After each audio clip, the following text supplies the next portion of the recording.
20 years ago, a new political party quietly entered the scene in Quebec. Or maybe not so quietly.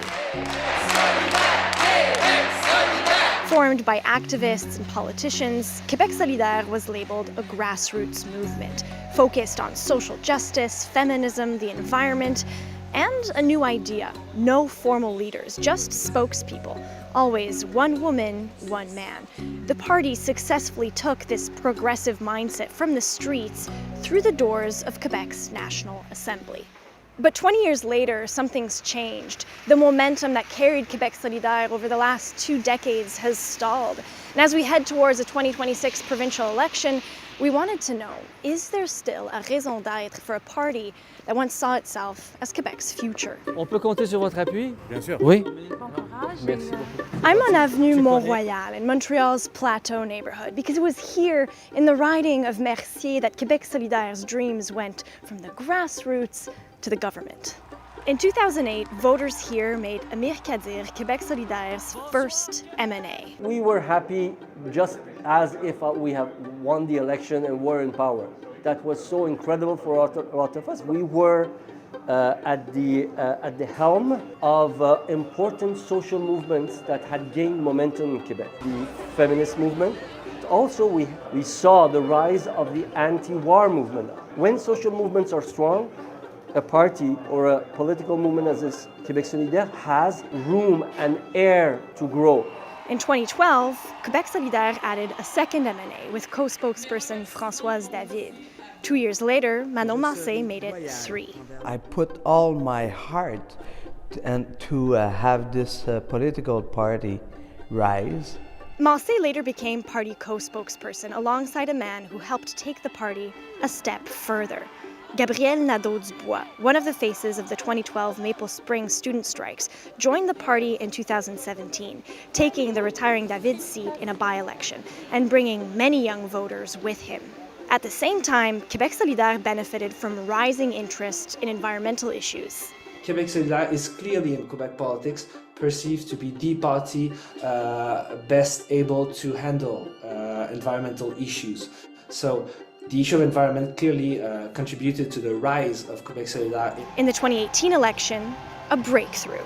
We saw the map, the orange line of the metro in Montreal was really propice for Québec Solidaire. They won Laurier-Dorion and Mercier and Gouin, and then they expanded to Rosemont and Hochelaga-Maisonneuve. Add in seats in Quebec City and elsewhere, and Québec Solidaire expanded to 10, becoming the third largest party in the National Assembly. And in 2022, that number grew to 11, with the party coming second in terms of overall votes. But there's also the question of who is Québec Solidaire in 2026? According to polls in early 2026, if an election were held, Québec Solidaire is projected only to win a handful of seats. I know that we have challenges.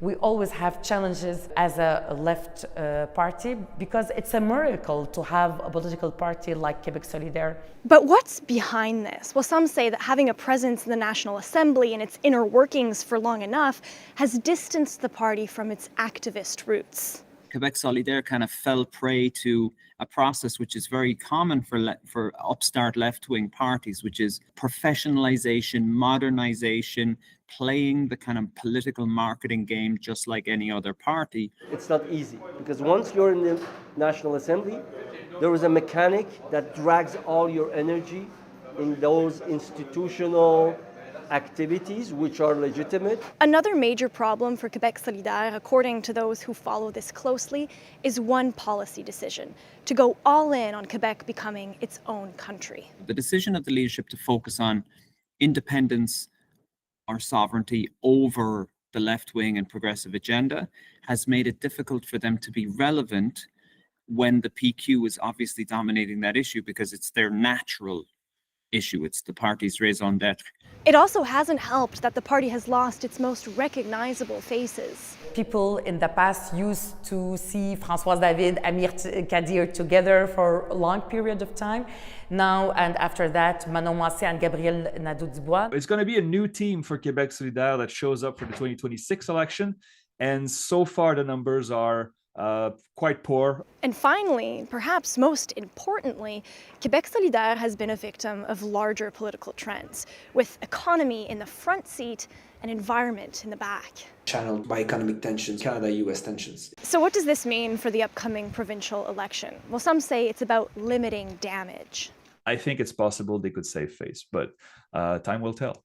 Of course, the party's former and current leaders are singing another tune, saying that Québec Solidaire still has a part to play. That Québec Solidaire is more relevant than ever because of the rising ultra-right everywhere. We are at an emergency situation all around the world.